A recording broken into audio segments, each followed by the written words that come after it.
Salam sejahtera Bapak, Ibu, dan Saudara yang dikasihi oleh Tuhan Yesus Kristus. Berikut adalah pengantar PA bagi PA online kita malam hari ini. Tema yang diangkat adalah hidup bersama sebagai Kristen.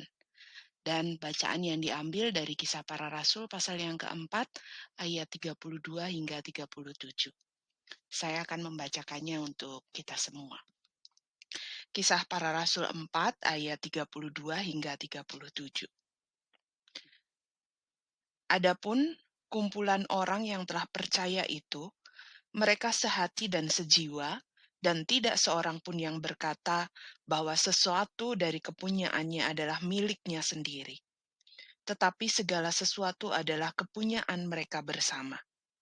Dan dengan kuasa yang besar, rasul-rasul memberi kesaksian tentang kebangkitan Tuhan Yesus, dan mereka semua hidup dalam kasih karunia yang melimpah-limpah. Sebab tidak ada seorang pun yang berkekurangan di antara mereka, karena semua orang yang mempunyai tanah atau rumah menjual kepunyaannya itu, dan hasil penjualan itu mereka bawa. Dan mereka letakkan di depan kaki rasul-rasul, lalu dibagi-bagikan kepada setiap orang sesuai dengan keperluannya. Demikian pula dengan Yusuf, yang oleh rasul-rasul disebut Barnabas, artinya anak penghiburan. Seorang Lewi dari Siprus, ia menjual ladang miliknya lalu membawa uangnya itu dan meletakkannya di depan kaki rasul-rasul. Saudara-saudara yang dikasihi oleh Tuhan Yesus Kristus, konteks bacaan kita ini terjadi pasca peristiwa Pentakosta atau pasca peristiwa turunnya Roh Kudus dalam diri para murid. Nah, setelah Roh Kudus turun, kemudian Petrus berkhotbah dan ada banyak orang yang menjadi percaya, kemudian mereka menyerahkan diri untuk dibaptis dan menjadi umat Kristus. Dan kita bisa menjumpai ada semangat menggebu-gebu yang dimiliki oleh jemaat Kristen mula-mula saat itu. Jadi bisa dibayangkan saudara-saudara ketika kita menjumpai sesuatu yang baru, kita merasa sangat tertarik, excited, kemudian kita berusaha untuk melakukan itu, untuk terus kalau misalnya kita excited terhadap games atau makanan atau sesuatu buku, maka yang kita lakukan adalah kita punya semangat yang tinggi untuk kalau buku kita membaca buku, kalau makanan kita cari makanan itu sampai yang dapat yang paling enak, atau kalau suka masak kita akan coba memasak makanan itu dengan segala daya upaya menghasilkan makanan yang enak.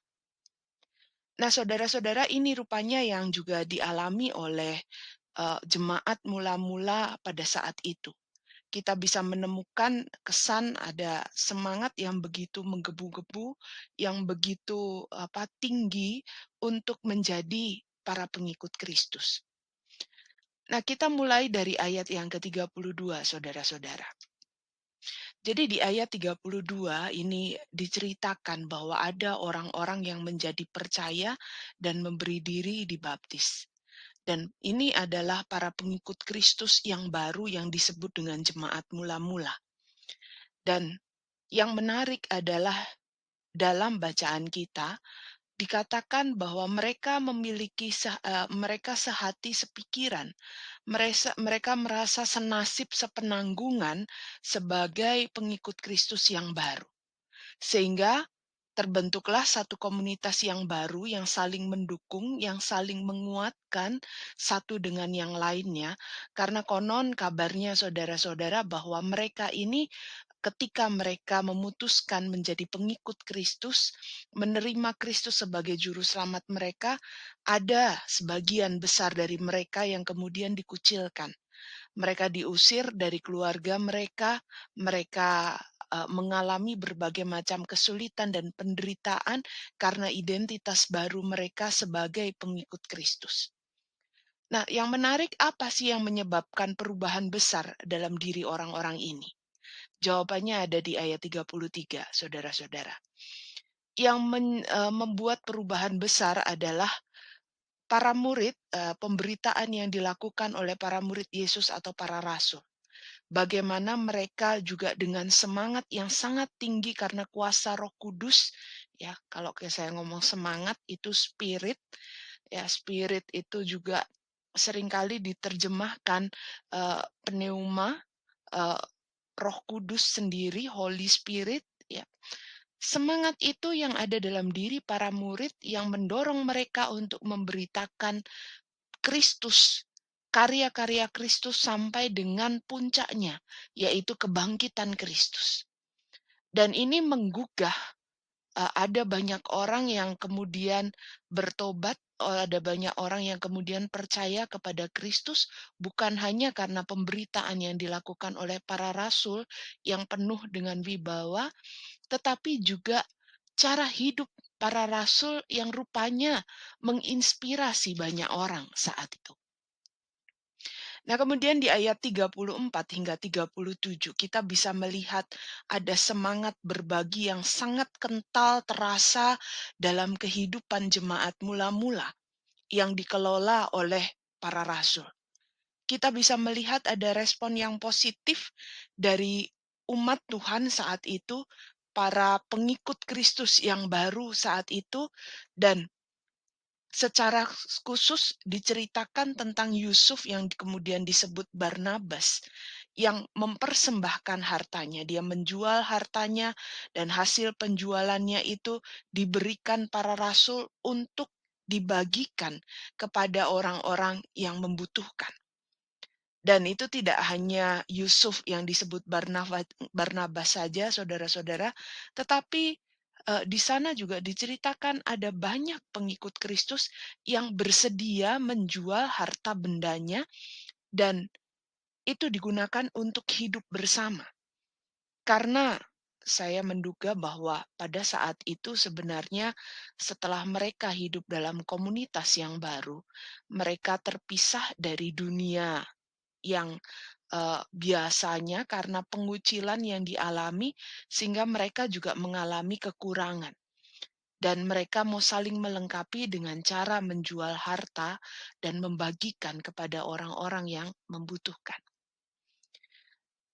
Dari bacaan kita, saudara-saudara, paling tidak ada 3 hal yang bisa kita perhatikan, yaitu yang pertama, eee, kita bisa menemukan nilai kesetaraan yang diterapkan dalam kehidupan persekutuan umat Tuhan, persekutuan para pengikut Kristus yang baru ini.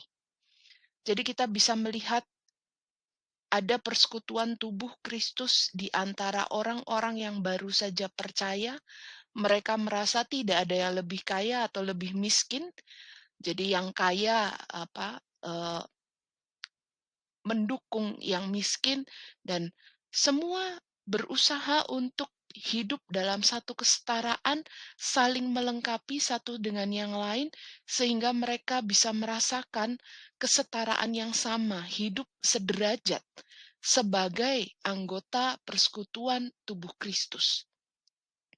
Dan ini yang menjadi nafas bagi kehidupan persekutuan saat itu.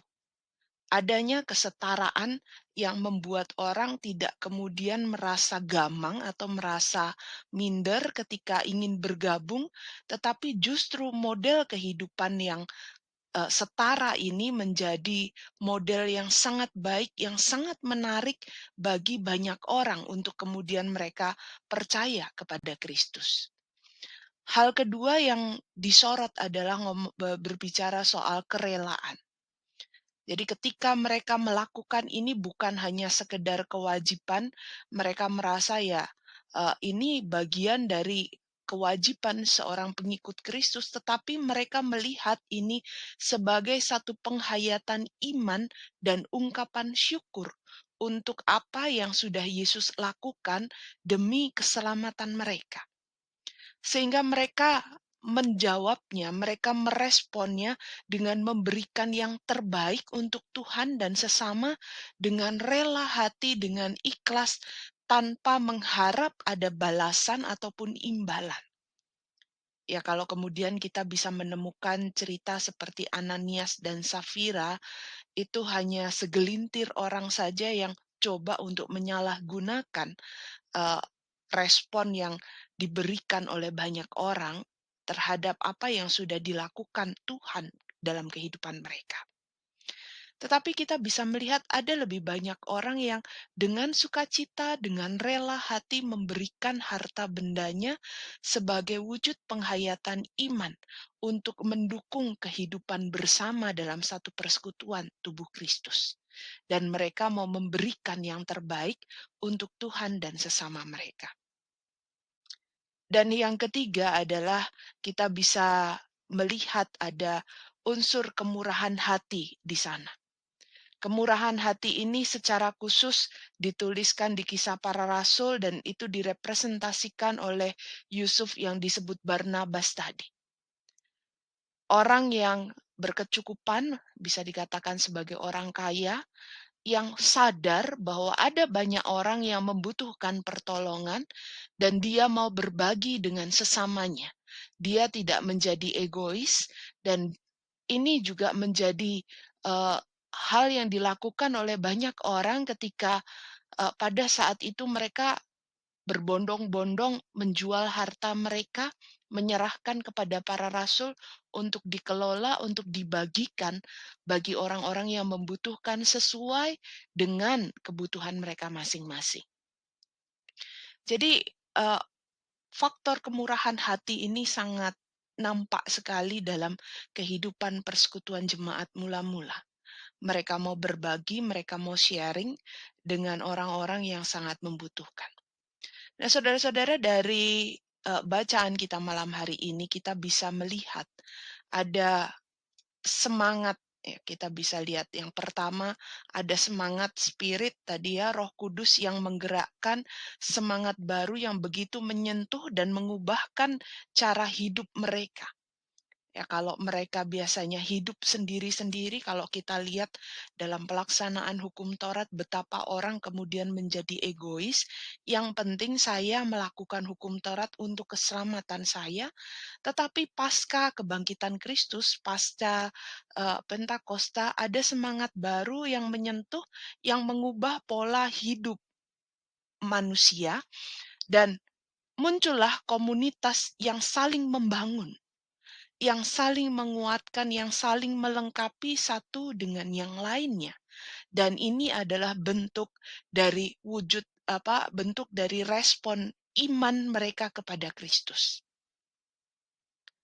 Mereka sungguh-sungguh menghidupinya dalam bentuk persekutuan yang persekutuan itu bukan hanya sekedar orang kumpul-kumpul beribadah bersama, tetapi mereka menghayatinya dalam satu persekutuan hidup bersama, bagaimana mereka bisa saling mendukung satu dengan yang lainnya, menguatkan satu dengan yang lainnya, bahkan mencukupi kehidupan saling mencukupi kehidupan mereka.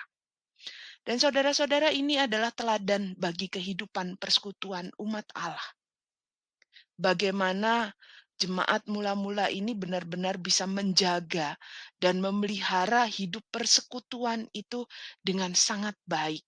Sehingga model kehidupan persekutuan itu menjadi daya tarik dan lebih banyak orang yang kemudian tertarik dan kemudian menjadi orang-orang yang percaya kepada Kristus karena gaya hidup persekutuan yang sangat dihidupi sebagai respon iman kepada Kristus. Nah, saudara-saudara, ini ada 3 pertanyaan pendalaman yang bisa nanti kita akan dalami bersama-sama. Pertanyaan pertama adalah, apa kesan yang saudara dapatkan dari cara hidup jemaat mula-mula? Pertanyaan kedua, nilai-nilai kekristenan apa saja yang didapat dari cara hidup jemaat mula-mula? Dan yang terakhir, saudara-saudara, bagaimana kita menerapkan nilai-nilai hidup jemaat mula-mula ini dalam kehidupan persekutuan saat ini? Apa sih yang menjadi peluang dan hambatan dalam kita melaksanakan cara hidup jemaat mula-mula jika dikaitkan dengan kehidupan kita saat ini. Baik saudara-saudara, inilah pengantar PA untuk nanti malam. Selamat mempersiapkan diri dan kita akan berjumpa pukul 19 melalui WA Group PA Online.